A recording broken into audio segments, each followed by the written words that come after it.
Olá a todos, hoje vamos dar continuidade com a disciplina, falando sobre boas práticas de biossegurança. Tá? Então, eu vou abordar com vocês boas práticas que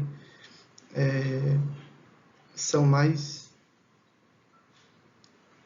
indicadas para áreas laboratoriais ou para quem trabalha realmente dentro da unidade hospitalar, na assistência, né, na enfermagem, com o paciente, né? Mas também alguns pontos que abordam mais a atuação no serviço de saúde, mais na área administrativa. Né? Então, vou abordar das duas formas, porque mesmo não trabalhando diretamente na área exposta, em alguns momentos vocês têm que ter contato com essas áreas, né? E é importante saber como proceder. Então, como vocês já viram lá no início, né? Na biossegurança a gente vai ter diversas ações, protocolos, técnicas, equipamentos, para que a gente tenha a prevenção, o controle, a redução e até a eliminação dos riscos aos quais nós estamos expostos, que nós já vimos que são de diversos tipos, né? Então, essa minimização de riscos, né, vai ser tanto para saúde humana, animal, vegetal e para o meio ambiente também, né, avisando nós que estamos no meio e as possíveis consequências que esses riscos podem trazer também para o meio ambiente e para os animais que estão nele, principalmente quando a gente fala de risco químico, risco biológico.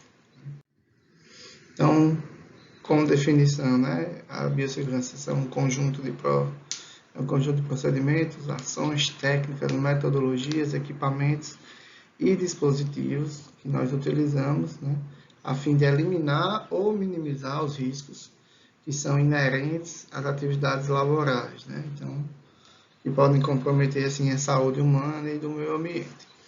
Muitas dessas diretrizes estão na NR 32, na norma regulamentadora 32, que fala da implementação das medidas de proteção à segurança e à saúde dos trabalhadores dos serviços de saúde. Então lá tem bem detalhado.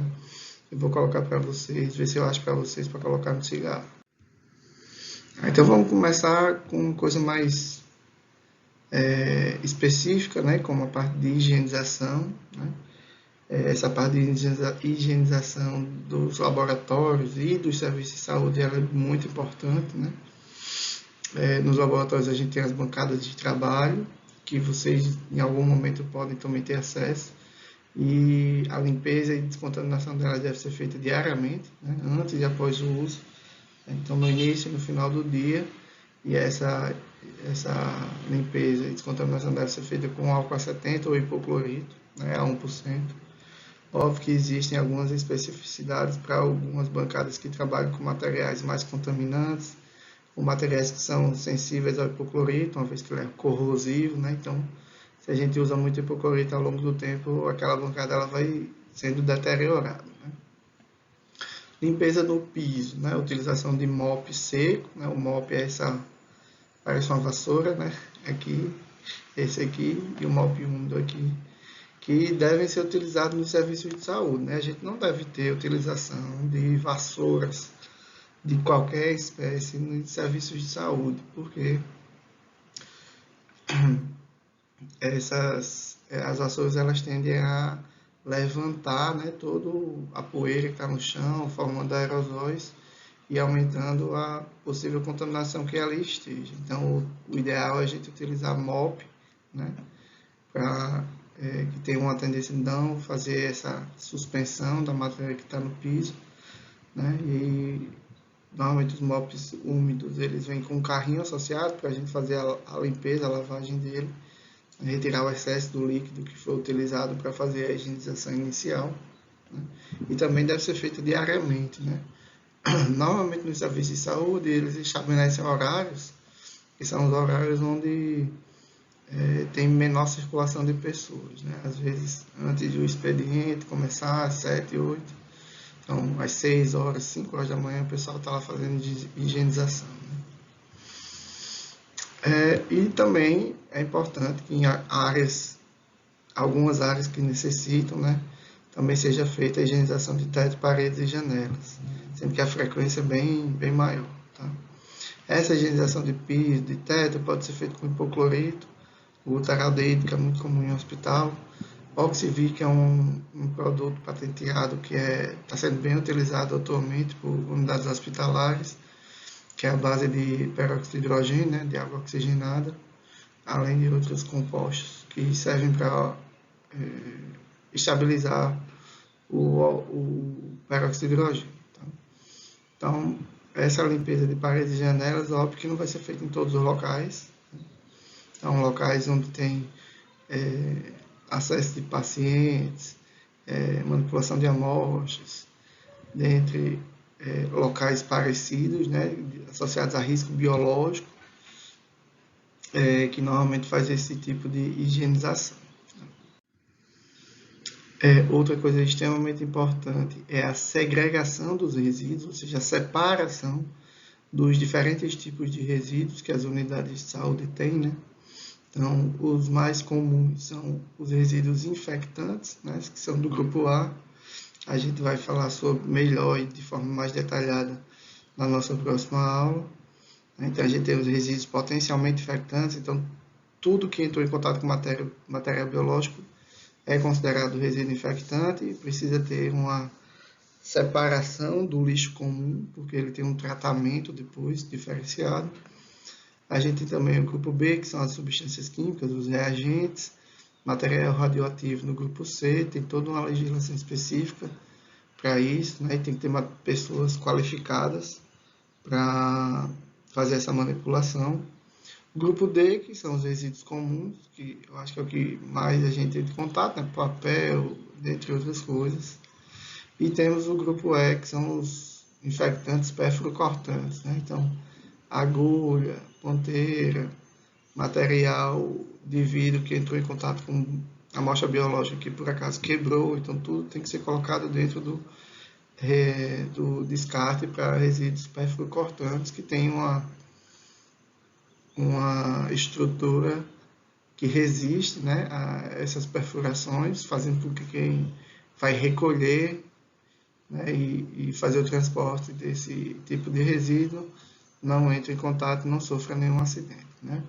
Lembrando que essa segregação ela deve ser no mínimo diariamente. Né? Essa separação e retirada dos resíduos deve ser no mínimo diário.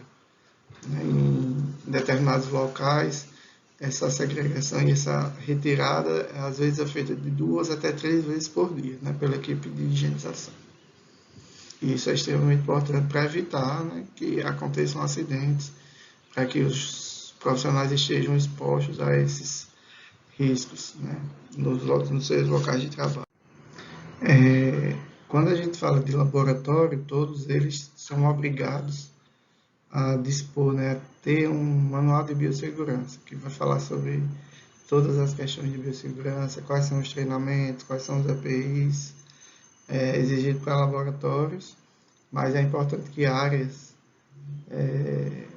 de hospitais, áreas que recebem pacientes, também tenham um manual de, pelo menos, de procedimentos de biossegurança, né, para poder as pessoas que trabalham naquele local saberem o que fazer, por exemplo, no caso de uma pessoa que se acidentou com hipoclorito ou que se acidentou de alguma outra forma dentro do local de trabalho.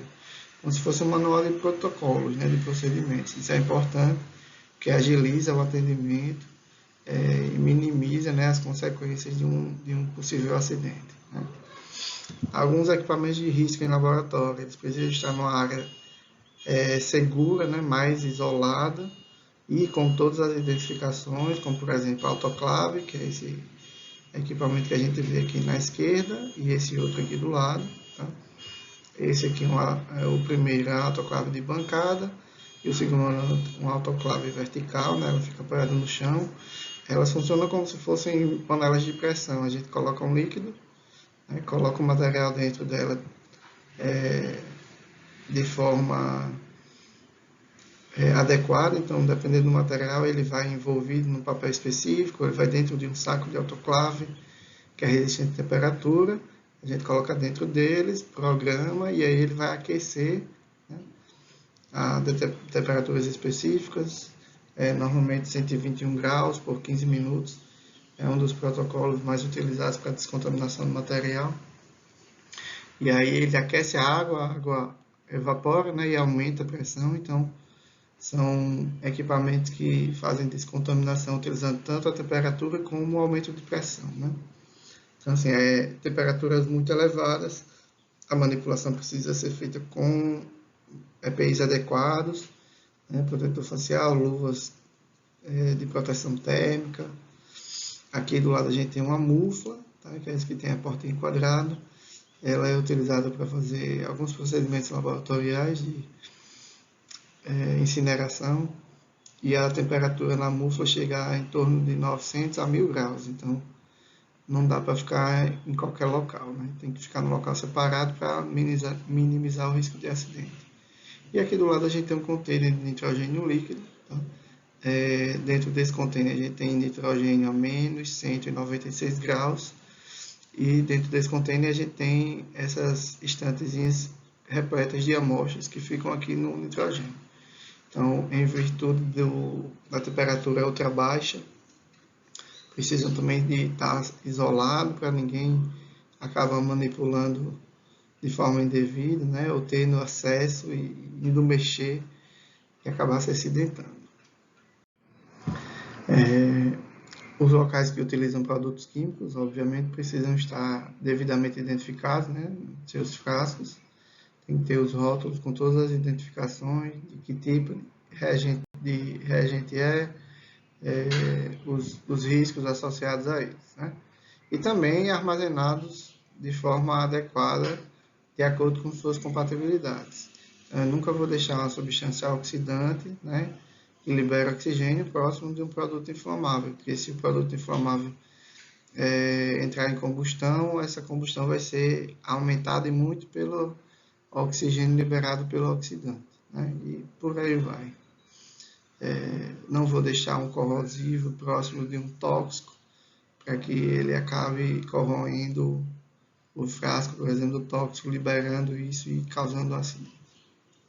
Então tem que estar tudo identificado com as identificações de risco naquele armário. Normalmente esses produtos eles devem ser armazenados em armários fechados, com chave e com um sistema de exaustão de ar, né, para que os vapores que esses reagentes liberam sejam eliminados para o meio ambiente, né, não acumulem no local onde eles estão.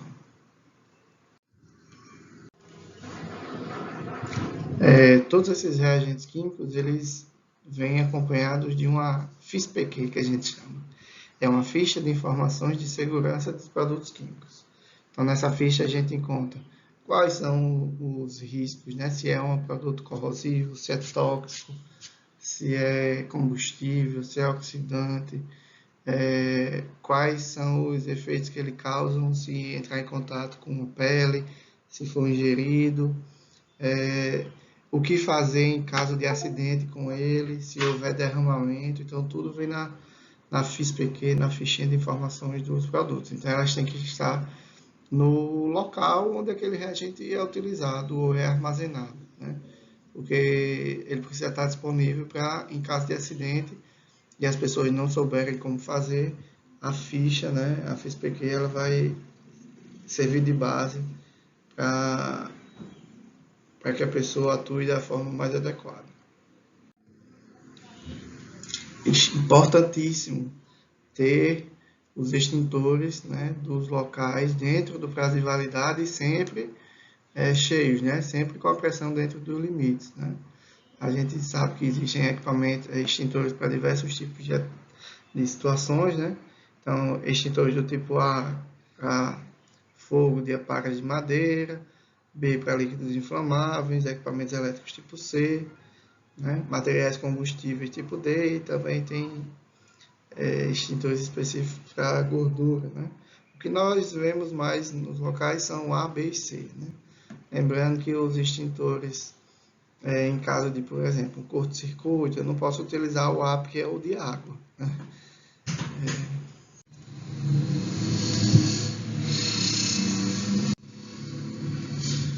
Então, outras coisas que minimizam os riscos aos quais a gente está exposto nos locais de trabalho, né? Então, para muitas atividades, a gente tem procedimentos, né? Ou POPs, né? Que servem para treinar pessoas novatas que estão chegando e para padronizar um determinado procedimento. Então, esses procedimentos, esses POPs, precisam estar sempre atualizados para que uma pessoa não acabe realizando o procedimento da forma que não é a adequada para aquele momento mais, né? Locais, aqui tem acesso ao laboratório limitado, né, o restrito. Isso serve também para outras áreas, né? Outras áreas das unidades de saúde, elas precisam ter um acesso restrito.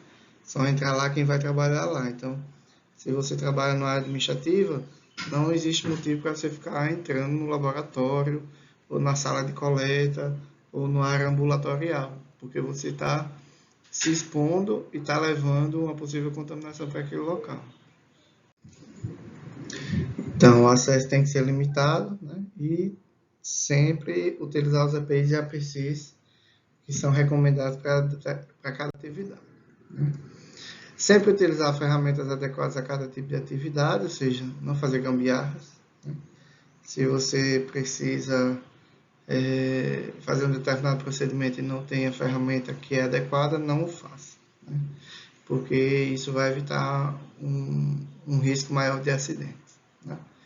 Nunca reutilizar recipientes de trabalho para uso comum. Isso aqui é bem voltado principalmente para vidraria de laboratório, para ninguém usar para tomar água, ou frascos de reagentes químicos, utilizar para colocar sabonete ou outro tipo de produto de higiene, porque pode conter resíduos do reagente e isso pode causar um acidente, né? E manter sempre o ambiente organizado. Isso de manter o seu ambiente de trabalho organizado serve para aumentar a sua produtividade, né? E a sua produtividade tem uma relação direta com o seu superior, né? Quanto mais organizado, mais você rende, menos reclamação do superior você tem. E lembrando que isso está dentro dos riscos ergonômicos, né? Lavar as mãos sempre, né? Antes e após a cada atividade, né? E a gente tem aqui um roteirinho de como fazer isso. Então, primeiro a gente lava as palmas das mãos, depois o dorso das mãos, coloca uma mão, os dedos entre os dedos da outra mão, né? Faz o movimento entre os polegares, a articulação, e por último as extremidades e as unhas dos dedos, né? Finalizando com o punho. Lembrando que o ideal é que você não feche a torneira com a mão que você acabou de limpar, né? Se for uma torneira que a gente possa usar um sensor, ótimo. Se for uma que a gente possa fechar com o cotovelo, menos mal. Se não tem uma torneira comum, você pega um pedaço de papel e fecha a torneira com o papel, né? Para não contaminar as mãos. Manter sempre as unhas curtas para evitar acúmulo de sujidades. Não coçar olhos, nariz, ouvido e boca com luvas ou sem luvas, porque você pode acabar carreando, né, alguma sujidade e isso levar a uma contaminação ou irritação, principalmente aos olhos, que é uma região mais sensível. Nunca, de forma alguma, proibido 100% manipular lentes de contato no ambiente de trabalho, né, principalmente se tiver algum tipo de exposição biológica, né. Na verdade, existe até uma recomendação de não utilizar lentes de contato em locais onde haja uma exposição a risco químico importante, manipulação de reagente, porque existe uma tendência de alguns reagentes entrarem em contato e se acumularem nas lentes, da mesma forma que se é um ambiente que você tem exposição a material químico e biológico, não se deve utilizar maquiagem, batom, porque é um local de fixação dessas substâncias, né? Então, na parte administrativa, sem problema, mas se você vai entrar em áreas de exposição de risco biológico, com aerosóis, laboratório, enfermaria, UTI, não é recomendado fazer uso de maquiagem. Lembrar de sempre, após cada atividade, manter o local limpo, organizado, procurar não aplicar perfumes e desodorantes fortes, porque isso pode aumentar a sensibilidade que algumas pessoas têm, né? E vai atrapalhar no trabalho da pessoa. Então, pode não ser você, mas pode o seu perfume incomodar outra pessoa, e isso atrapalha no rendimento geral do ambiente, né? Sem fazer as refeições nem em refeitório ou em outro local que seja específico para isso, né? Usar cabelos presos, isso aqui é mais relacionado a quem atua em área laboratorial, ou TI, ou enfermaria, ou dentro das áreas mais expostas a risco, né? Com o uso do gorro protetor, se é apenas área administrativa, essa recomendação não é tão essencial, né? Não manusear maçanetas, telefones, puxadores de armários ou outros objetos utilizando luvas, né? Todo material e equipamento que entrar em contato com micro-organismos precisa ser descontaminado, e aí a gente precisa ter a identificação do material para saber que tipo de substância vai poder usar, né? Normalmente o mais comum é usar o álcool 70. Né?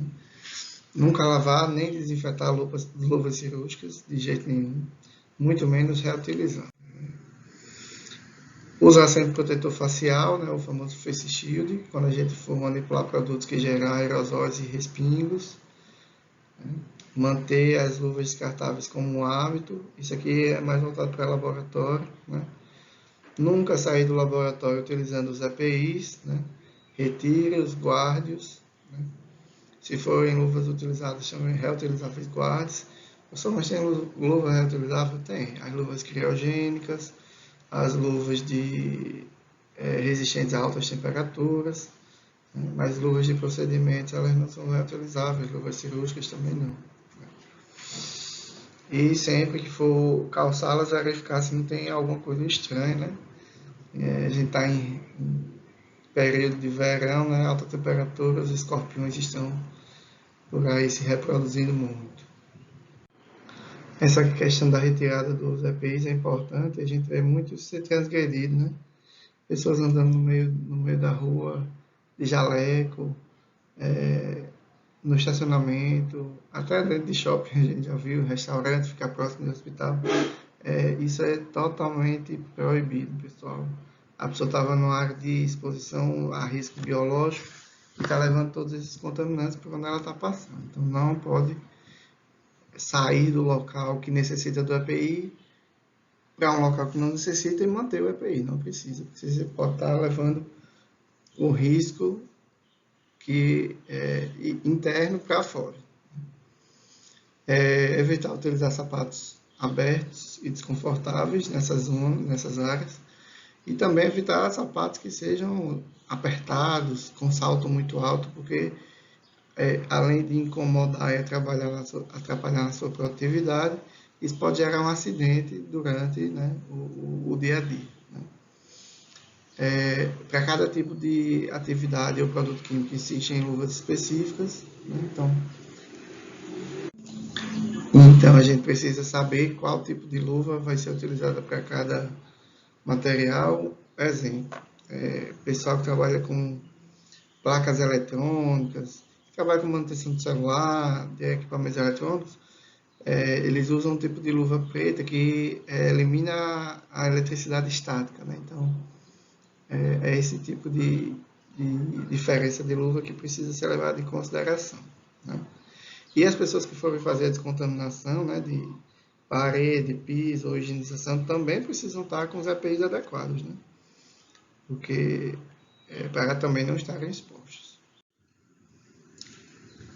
Quando a gente fala de ergonomia, a gente precisa ter um cuidado na altura do monitor e a distância do monitor, né, para a nossa linha de visão. A gente tem uma figura que mostra aqui a altura que deve estar e a distância, né, para que ao longo do tempo não tenha nenhum problema de visão. Sentar sempre com as costas apoiadas no encosto da cadeira, né, para não forçar a lombar, e com os braços flexionados em relação à mesa. Né. O ideal hoje, quem trabalha em computador, é que tenha também um apoio para o punho, para que tenha uma melhor ergonomia e também um apoio para os pés. Então, utilizar apoio para os pés e punho, né? Você trabalha com computador direto, Importante que tenha uma agenda de atividades, uma lista de atividades, né? E que tenha dentro dessa lista o estabelecimento de prioridades, para que você tenha um rendimento no seu trabalho que seja adequado e minimize, né, reuniões de cobrança que impactam, né, no psicológico da gente, no nosso trabalho. Outra coisa que ajuda muito é ter uma comunicação que seja direta e clara, né, com seu supervisor, seu superior, né? Então, isso ajuda a não gerar problemas em relação a essa questão hierárquica, né? E nunca realizar nenhuma atividade que você tenha alguma dúvida, porque você vai acabar fazendo um procedimento de uma maneira que não é correta, investindo tempo nisso. Se tiver errado, seu supervisor vai vir em cima de você, né? Cobrando, reclamando, e você vai ter que fazer o procedimento de novo. Então, é muito contraproducente isso. Então, se tem dúvida, procure quem sabe fazer e peça orientação. Em laboratório no hospital, reencapar agulha é proibidíssimo. Tá? Nunca fazer, pegar cacos de vidro com mão ou com pano, né? Sempre usar pá e rodo para evitar acidentes. Se houver derramamento de alguma substância que você não conhece, né? O ideal é procurar uma pessoa que tenha conhecimento da norma, né? Nunca fazer um procedimento de forma que você não saiba, né? Então, normalmente tem que ter nos hospitais, nas unidades de saúde, nos laboratórios, um procedimento, né? Para que seja feita a descontaminação, a desinfecção e a contenção daquele acidente, daquele derramamento de forma adequada. Algumas coisas são tão óbvias, mas nunca correr no ambiente de trabalho. Isso é um risco de acidente muito grande, né? E na grande maioria dos casos é extremamente desnecessário, porque não vai fazer com que você agilize de forma importante um procedimento, né? Não vai mudar segundos ou minutos no tempo, mas não vai ter um impacto grande.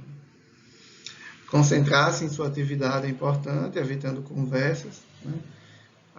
Isso evita que você faça a tarefa ou a atividade de forma errada.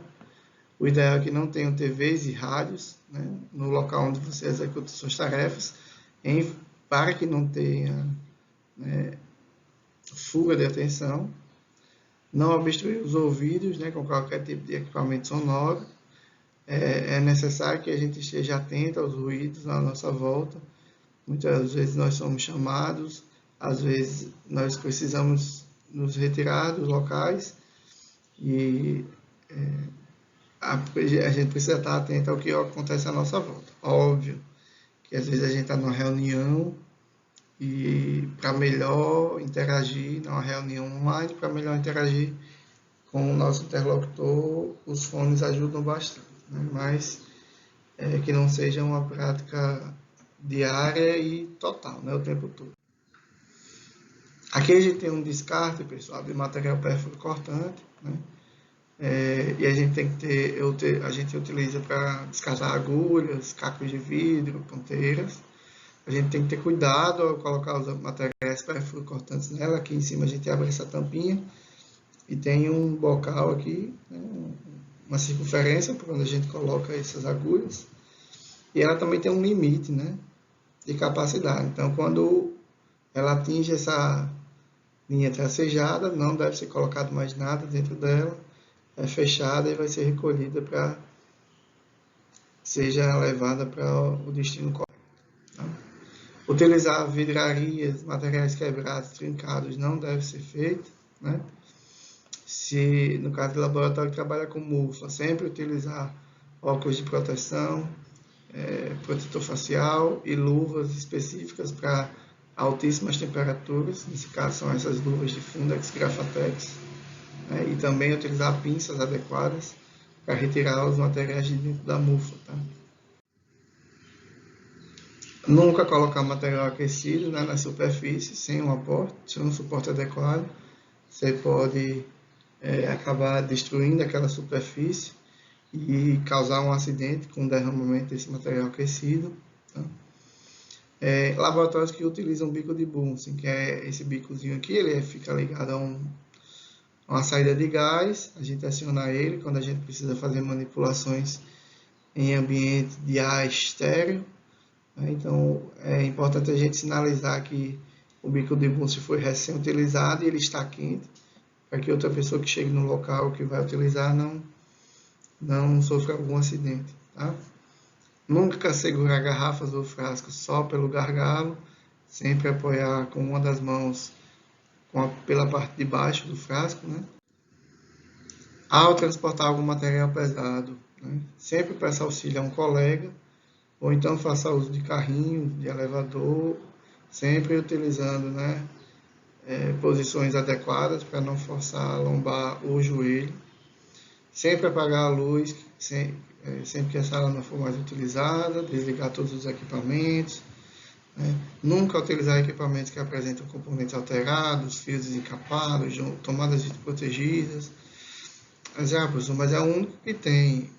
A nossa gambiarra que está funcionando. Cobre do seu gestor, do seu superior, que faça a manutenção daquilo. Então, manda um e-mail, faça a solicitação por escrito, né, que providencie, né, a manutenção daquilo que não está adequado, né, e para que você tenha um respaldo, né, e depois não aconteça alguma coisa, você não acabe não tendo sido o informante de que tinha algum problema, né? E o superior acabe querendo sair, né, da responsabilidade e dizer que não estava ciente do processo, do problema. Em relação à energia, nunca utilizar mais de um equipamento na mesma tomada, isso é importante, evitar sobrecarga. Antes de ligar o equipamento, certificar a voltagem, né, para não queimar o equipamento e causar uma sobrecarga em outras tomadas. Se for desligar o equipamento da tomada, nunca puxar pelo fio, sim pelo plug, né? Jamais colocar equipamentos elétricos em superfícies molhadas ou úmidas, para evitar possível curto-circuito, início de um possível incêndio. Né? Como já falei, nunca utilizar mais de um equipamento na mesma tomada, evitar trabalhar sozinho, né? Vai que a pessoa passa mal, tem um infarto, tem um AVC, ou passa mal, desmaia e estando sozinho a assistência vai demorar bem mais tempo, né? Se houver. Sempre obedecer e observar a sinalização de segurança que os ambientes de trabalho que necessitam possuem através dos mapas de risco, a aula que vocês já viram com a professora Judite. Se for transportar material biológico de uma sala para outra, o ideal é sempre fazê-lo em recipiente fechado, hermeticamente, né, como uma caixa de transporte, que pode ser utilizada também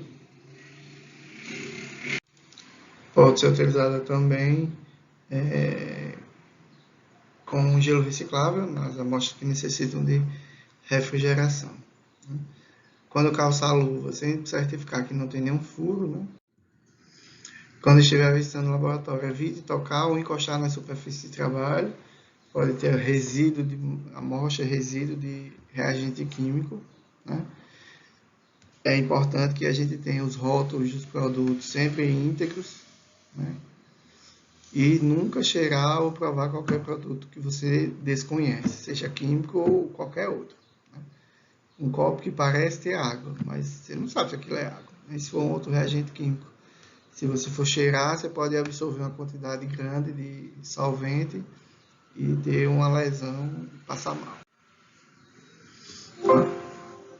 A gente ainda precisa falar sobre imunização, né? Então, quem trabalha em serviços de saúde, os profissionais de saúde em si têm uma obrigação de estarem vacinados para determinadas doenças, contra determinadas doenças, e é recomendado que quem trabalha em serviços de saúde também as tenha. Tá?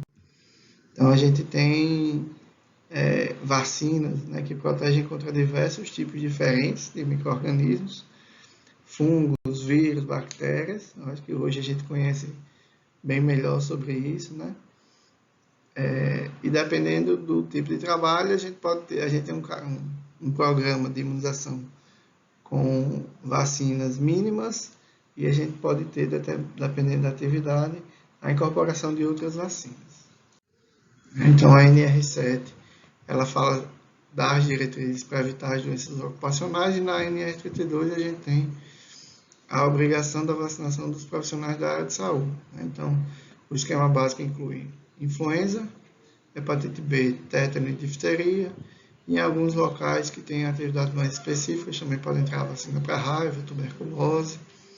É provável que a vacina para o Covid também entre aqui em esquema básico, mas ainda não se tem.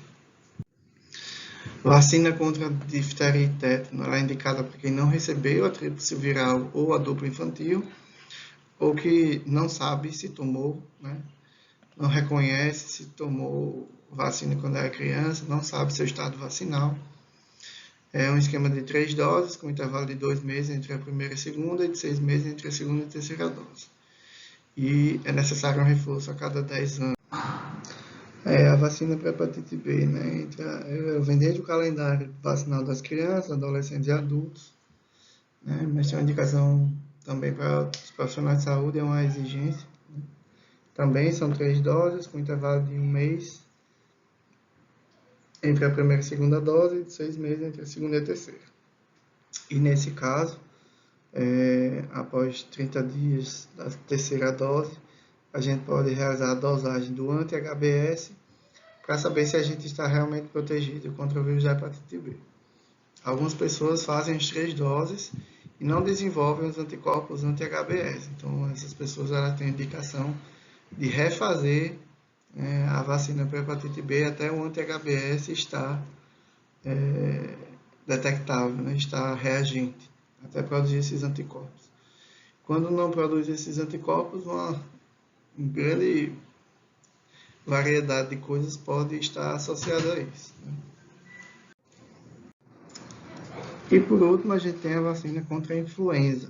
Né? Não é a vacina da gripe, né? Não é a vacina do H1N1. Né?